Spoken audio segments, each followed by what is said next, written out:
ஜெர்மனியில் உங்கள் நண்பன் கோபரா ஞானம் நாகரிக நங்கிற்கும் ஆடவருக்கும் ஏற்ற நவீன ரக புடவைகளை ஜெர்மனியில் நாள்தோறும் அறிமுகம் செய்யும் கோபரா ஞானம் ஸ்தாபனத்தில் தரமான ஆடை திணுசுகளை எப்பொழுதும் மலிவு விலைகளில் பெற்றுக் கொள்ளலாம் என்பதை மறந்து விடாதீர்கள். கோபரா ஞானம் டோட்மண்ட்.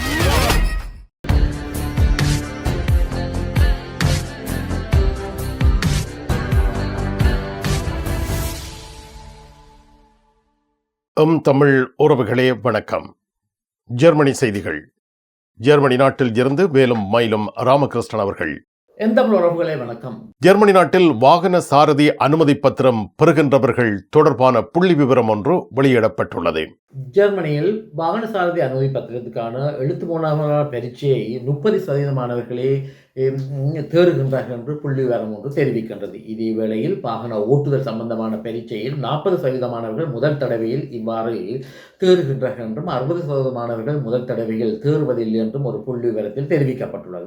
இதே வேளையில் ஜெர்மன் மொத்த சனத்தொகையில் 18.9 மில்லியன் பேர் வயோதிபர்களாக உள்ளதாக தெரிவிக்கப்பட்டுள்ளது. இதன் காரணத்தினால் இந்த வயோதிபர்கள் தொடர்ந்தும் 70 வயதை கடந்த பிற்பாடும் இவர்கள் வாகனத்தை ஓட்டக்கூடிய நிலையில் உடல் மற்றும் மனோவியல் ரீதியில் உள்ளார்களா என்பது பற்றி பரிசீலனைக்கு உட்படுத்த வேண்டும் என்று ஐரோப்பியாவுடைய பாராளுமன்றமானது ஏற்கனவே ஒரு ஆலோசனையை முன்வைத்திருந்தது. சில நாடுகளில் இந்த திட்டமானது அமலில் இருக்கின்றது. இதே வேளையில் இவ்வகையான ஒரு நடைமுறையை ஜெர்மன் நாட்டிலும் கொண்டு வர வேண்டும் என்று பலர் கருத்தை தெரிவித்திருக்கின்றார்கள். குறிப்பாக 75 வயதுக்கு மேற்பட்டவர்கள் ஒரு வாகன விபத்தில் ஈடுபடும் பொழுது 4/3 பங்கானது இவர்களுடைய குற்றம் என்று தெரிய வந்திருக்கின்றது. இதன் காரணத்தினால் 75 வயதுக்கு மேற்பட்டவர்கள் வாகனத்தை ஓட்டும் பொழுது இவர்களை 2 தடவைக்கு ஒரு கால் டிஃப் என்று சொல்லப்படுகின்ற தகுதிகான் பரீட்சைக்கு இவர்களை உட்படுத்த வேண்டும் என்று இந்த செய்தியில் தெரிவிக்கப்பட்டுள்ளது. அதாவது பல வாகன விடயங்களில் அனுபவம் உள்ள அமைப்புகள் அரசாங்கத்திடம் இவ்வகையான வேண்டுதல் ஒன்றை விடுத்துள்ளதாக தெரிவிக்கப்பட்டுள்ளது.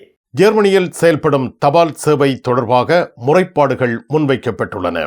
ஜெர்மனியில் அண்மை காலங்களாக போஸ்ட் என்று சொல்லப்படுகின்ற கடித போக்குவரத்துக்கு பொறுப்பான அமைப்பிற்கு கூடுதலான பெஷ்வேடு என்று சொல்லப்படுகின்ற முறைப்பாடுகள் வந்து சேர்ந்துள்ளதாக தெரிவிக்கப்பட்டுள்ளது. அண்மை காலங்களாக இவ்வாறான முறைப்பாடுகளில் கடிதங்கள் தொலைதல் மற்றும் கடிதங்கள் கால தாமதமாக உரியவர்களுக்கு போய் சென்றடைதல் போன்ற விடயங்கள் நடைபெற்று வருவதாக தெரிவிக்கப்பட்டுள்ளது. அதாவது 2023ஆம் ஆண்டு தை மாதத்திலிருந்து செப்டம்பர் மாதத்திற்கு இடையில் 26,000 இவ்வகையான முறைப்பாடுகள் நடைபெற்றதாகவும், இதே வேளையில் இந்த ஆண்டு தை மாதத்திலிருந்து செப்டம்பர் மாதத்துக்கு இடையில் 34,000 இவ்வகையான முறைப்பாடுகள் 31,700 முறைப்பாடுகள் வந்து சேர்ந்ததாக தெரிவிக்கப்பட்டுள்ளது. கடந்த செப்டம்பர் மாதத்தில் மட்டும் 3,400 இவ்வகையான முறைப்பாடுகள் போஸ்ட் என்று சொல்லப்படுகின்ற அமைப்பிற்கு வந்து சேர்ந்ததாக அந்த அமைப்பானது தெரிவித்துள்ள செய்தியில் தெரிவிக்கப்பட்டுள்ளது. டோட்முண்டில் ராஜமுத்திரை எஸ்கே சில்க்ஸ் பாரடைஸ். உங்களுக்கு பிடித்தமான ஆடைகள் அனைத்தும் மாபெரும் மலிவு விற்பனை. ஒவ்வொரு சனிக்கிழமையும் அதிவிசேட மலிவு விற்பனை. விஜயம் செய்யுங்கள். SK silks Paradise Dortmund. Germany நாட்டில் சமூக உதவியை பெற்று வருகின்ற வெளிநாட்டவர்கள் தொடர்பான புள்ளி விவரம் வெளியிடப்பட்டுள்ளது. ஜெர்மன் நாட்டில் தற்பொழுது 63.5 மில்லியன் பேர் சமூக உதவி பணத்தில் வாழ்ந்து வருவதாக தெரிவிக்கப்பட்டுள்ளது. இதேவேளையில் இவ்வாறு சமூக உதவி பணத்தில் வாழ்ந்து வருவர்களில் வெளிநாட்டை பூர்வமாக கொண்டவுடைய சதவீதம் எவ்வாறு என்று பார்க்கும் பொழுது இவர்களுடைய சதவீதமானது 2.543 உள்ளதாக புள்ளி விவரத்தில் தெரிவிக்கப்பட்டுள்ளது. அதாவது அண்மை காலங்களில் உக்ரைன் நாட்டு மற்றும் சிரியா, ஈராக் போன்ற நாடுகளிலிருந்து பல இலட்சக்கணக்கான அகதிகள் வந்த காரணத்தினால் இவர்கள் தற்பொழுது சமூக பணத்தில் வாழ்ந்து வருவதாக தெரிவிக்கப்பட்டுள்ளது. கடந்த காலங்களுடன் ஒப்பிடும் பொழுது இந்த வெளிநாட்டை பூர்வீகமாக கொண்டவர்கள் சமூக பணத்தில் வாழ்கின்ற சதவீதமானது பாரிய அளவு உயர்ச்சி கண்டுள்ளதாக தெரிவிக்கப்பட்டுள்ளது. அதாவது 2013ஆம் ஆண்டு இவ்வாறு வெளிநாட்டு வேலை செய்யக்கூடிய நிலையில் 43% சமூக பணத்தை பெறுவர்கள் வாழ்ந்து வந்ததாகவும் தற்பொழுது இவருடைய தொகை மேலும் அதிகரித்து சென்றுள்ளதாக இந்த புள்ளி விவரத்தில் தெரிவிக்கப்பட்டுள்ளது. ஜெர்மனி நாட்டில் இருந்து நாடு கடத்தப்பட இருந்த ஒருவர் தனக்குத்தானே தீ மூட்ட முனைந்துள்ளார். ஆயினும் அவரும் அவரது மனைவியாரும் நாடு கடத்தப்பட்டிருக்கின்றார்கள். ஜெர்மனியின் குறிப்பாக நோட்ரமிஸ்பன் மாநிலத்தில் உள்ள எமெர்க் என்ற பிரதேசத்தில் 2 அகதிகள் வாழ்ந்து வந்ததாகவும், குறிப்பாக அல்பானியன் நாட்டைச் சேர்ந்த குடும்ப உறுப்பினர்களான 23 வயதுடைய பெண்ணும் 31 வயதுடைய ஆணும் இருந்ததாகவும், இவர்களை அல்பானிய நாட்டுக்கு நாடு கடத்துவதற்கு கிளைவ வெளிநாட்டவர் காரியாலயம் முயற்சி செய்திருக்கின்றது. இதே வேளையில் போலீசார் இவரது வீட்டுக்கு சென்ற பொழுது இந்த 23 வயதுடைய அல்பானிய நாட்டு அகதியானவர் தன்னை நாடு கடத்தாமல் தடுப்பதற்காக தன் மீது எரி திராவங்களை ஊற்றியதாக தெரியப்படுத்தப்பட்டுள்ளது. அதாவது பெட்ரோலை ஊற்றியதாகவும், இதேவேளை போலீசார் ஸ்தலத்துக்கு விரைந்து உடனடியாக நிலைமைகளை கட்டுப்பாட்டுக்கு கொண்டு வந்ததாக தெரிவிக்கப்பட்டுள்ளது. இதே வேளையில் தீயணைப்பு படை அந்த பிரதேசத்துக்கு வரவழைக்கப்பட்டதாகவும், பின்னர் எவ்வாறாக இருந்தாலும் இந்த 2 பேரையும் போலீசார் அல்பானிய நாட்டுக்கு நாடு கடத்தியதாக தெரிவிக்கப்பட்டுள்ளது. அண்மை காலங்களாக இவ்வாறு வெளிநாட்டு அகதிகள் தம்மை நாடு கடத்த இந்த நாட்டுடைய அதிகாரிகள் முயற்சி செய்யும் பொழுது இவ்வையான பல சம்பவங்களில் ஈடுபட்டு வருவது வழமையான விடயமாக நடந்து வருகின்றது.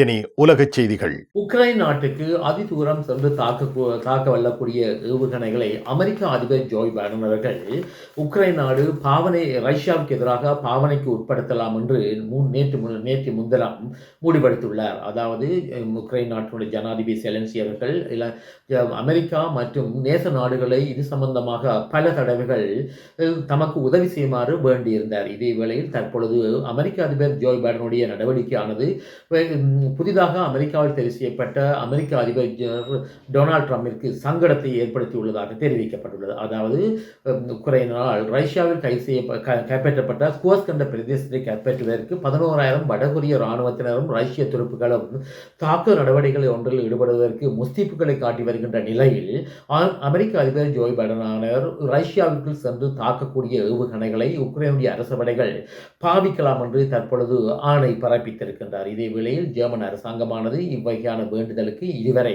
தமது சம்மதத்தை தெரிவிக்கவில்லை என்பதும் இங்கே குறிப்பிடத்தக்க விடயமாகும். இலங்கையில் அண்மையில் நடைபெற்ற பொது தேர்தலில் அமோக வெற்றியூட்டிய தேசிய மக்கள் சக்தியானது நேற்றைய தினம் தமது பாராளுமன்றத்தில் தமது மந்திரி சபையை அறிவித்திருந்தது. அதாவது 24 பேர் கொண்ட மந்திரி சபை ஒன்றை தேசிய மக்கள் சக்தியானது அமைத்துள்ளதாகவும், இந்த மந்திரி சபையில் 2 தமிழ் பாராளுமன்ற உறுப்பினர்கள் இடம்பெற்றுள்ளார்கள் என்பதும் குறிப்பிடத்தக்கதாகும். அதாவது ராமலிங்கம் சந்திரசேகரன் மற்றும் சாவித்திரி கௌசல்யா போல்ராஜ் என்ற 2 பேரும் இவ்வாறாக அமைச்சரவைக்கு தெரிவு செய்யப்பட்டுள்ளதாக தெரிவிக்கப்பட்டுள்ளது. இதுவரை காலமும் கடத்தொழில் அமைச்சராக இருந்த டக்ளஸனுடைய இடத்திற்கு ராமலிங்கம் சந்திரசேகரன் நியமிக்கப்பட்டுள்ளதாகவும், இதே வேளையில் மகளிர் விவகாரத்திற்கு சாவித்திரி கௌசல்யா போல்ராஜ் தெரிவிக்கப்பட்டுள்ளதாகவும் தெரிவிக்கப்பட்டுள்ளது. இதே வேளையில் சாவித்திரி கௌசல்யா போல்ராஜ் அவர்கள் மாத்திர பிரதேசத்தில் மிக அதிகூடிய விருப்பு வாக்குகளை பெற்று பாராளுமன்றத்திற்கு தெரிவான பாராளுமன்ற உறுப்பினர் என்பதும் குறிப்பிடத்தக்கதாகும். மிக்க நன்றி வேலும் மயிலும் ராமகிருஷ்ணன் அவர்களே. மீண்டும் சந்திப்போம். வணக்கம். அதெல்லாம் இருக்கட்டுமாப்பா, வீட்டு டிடி பாக்ஸ் இருக்கோ என்ன இல்லையோ? எனக்கு விசாக்கு முதல் டிடி பாக்ஸ் இருக்கும் இல்ல? சரி, ஓகே, பாய். நைட் எடுக்கிறேன் என்ன? சரியா? இங்க என்னடா வாங்கி விற்கிறாராம்? என்ன இப்போ உலகம் டிடி பாக்ஸ் எல்லாம் இருந்திருக்கு? இல்லை, அவர் என்னன்னு சொன்னா ஃபுட் சிட்டி வச்சுக்கிறாரு தானே, இப்போ கொஞ்சம் பிஸியா இருப்பார். அவர் வீட்டை டிவியும் பாக்குறீங்கள, அப்ப இப்ப நான் போறேன் தானே, இப்ப வாங்கி விற்பேன். மறந்துடாதீங்கோ, நீங்களும் வீட்டுல டிடி பாக்ஸ் வாங்கி வைங்க. தமிழ் தொலைக்காட்சிகளின் நிகழ்ச்சிகளை தங்கள் இல்லங்களுக்கு எடுத்து வருவதில் முன்னணி வகிப்பது டிடி பாக்ஸ். நீங்கள் விரும்பும் தொலைக்காட்சி நிகழ்ச்சிகளை இலகுவாக பார்த்து மகிழ டிடி பாக்ஸ். விவரங்களுக்கு 0049 1630 00 78 00.